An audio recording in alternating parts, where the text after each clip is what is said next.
ilog ko nga pala siya ginawa at sari-saring bagay din nga pati ang aking mga nakuha. At may mga nakuha nga akong kwenta, sarilo at mga sinaunang pera. Kaya naman ngayon ay susubukan ko ulit at sa dagat ko naman siya gagawin. At grabe nga mga kakulit at sa aking mga nakuha ay sobra kayong mapapamangha. So ayan nga mga kakulit at ngayon nga ay nandito kami sa dagat. At ngayon nga ay dito ko susubukan yung aking magnet fishing or magnet bakal. Dahil nung mga nakaraan nga ay ginawa ko ito sa ilog at sa ilalim ng tulay at mga iba-ibang bagay nga ang aking mga nakuha. So ayan mga kakulit, kaya naman dito ko ito susubukan dahil nga nung dumaan na summer ay napakarami talaga na naliligo dito. Kaya naman siguro baka makakuha tayo dito ng mga kung ano-anong bagay galing dun sa mga naliligo or mga nalalaglag sa mga naliligo.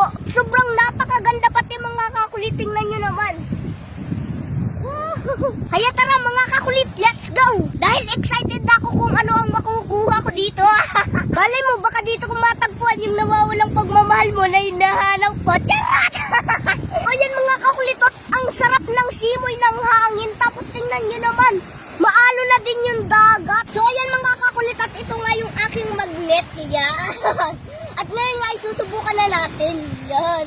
Hihilaan ko nga lang pala ito dito habang naglalakad tayo. So ayan mga kakulit, at dito nga tayo sa medyo malalim-lalim at maglalakad nga tayo hanggang dun.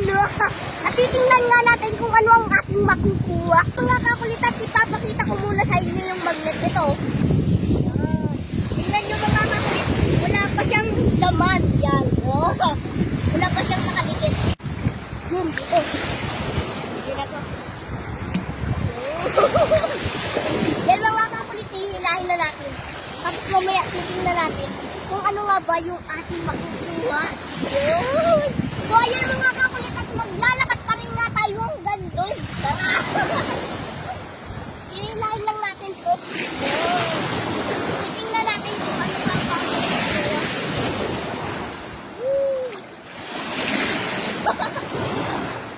Naano siya mga kakulit. Grabe mga kakulit, ang lakas ng alon. Dinadala na ako. Yan. Ano kaya mga kakulit na kukuha? So ayan mga kakulit, at medyo malayo-layo na nga pala ang ating nalakad. At ngayon nga ay titingnan natin kung may dumikit na nga ba. So ayan mga kakulit, the moment of truth. Hihilain na natin. Yan. Uy, may dumikit. Pako. Pako. Tapos ito pa. Takip ng red horse. Akala ko mga kakulit, pera yung makukuha natin. Pako at takip lang pala ng red horse. So ayan mga kakulit, at medyo kalawangin na nga oh. Saan kaya galing itong pako na to? Yan oh, kinakalawang na talaga siya. Tapos ito yung takip ng red horse. Yan. So ayan mga kakulit, at meron na nga tayong nakuha at ay lalagay ko muna ito sa bulsa ko. Pagkatapos ay maglalakad ulit tayo papunta doon. Tapos titingnan ulit natin kung ano ulit ang ating makukuha. So ayan mga kakulit, at susubukan na ulit natin. Ayan, babagsak ko na ulit yung magnet. Wala pa nakadikit ka na. Wow. Yun. Hilahin na ulit natin mga kakulit hanggang doon. Yan. Hilahin pa rin natin. So yan mga kakulit, at medyo malayo-layo na nga ata itong nalakad natin. Yan. Titingnan na ulit natin mga kakulit.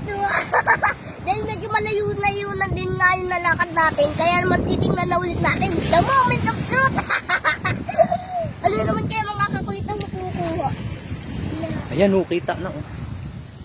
Kita na? Yun! Nail cutter! Ayan mga kakulit, nail cutter! Ayun o, kalangin na din siya mga kakulit.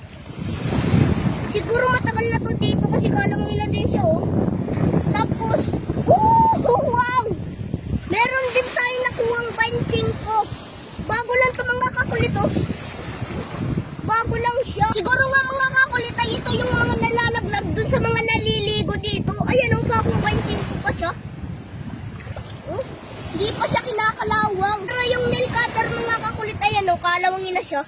So ayan mga kakulit, at dahil sa sobrang init nga ng panahon ay maluluto na ako. At ngayon nga mga kakulit ay uuwi na ako. At ito nga pala yung mga nakuha ko. Yan o, isang nail cutter, bako, tapos bunching po at takip ng red horn. Hindi na tayo lugi mga kakulit kasi may nakuha na ako. Ang gusto ko nga makuha ay yung nawawalang pagmamahal mo na hinahanap ko. At kaya gayon.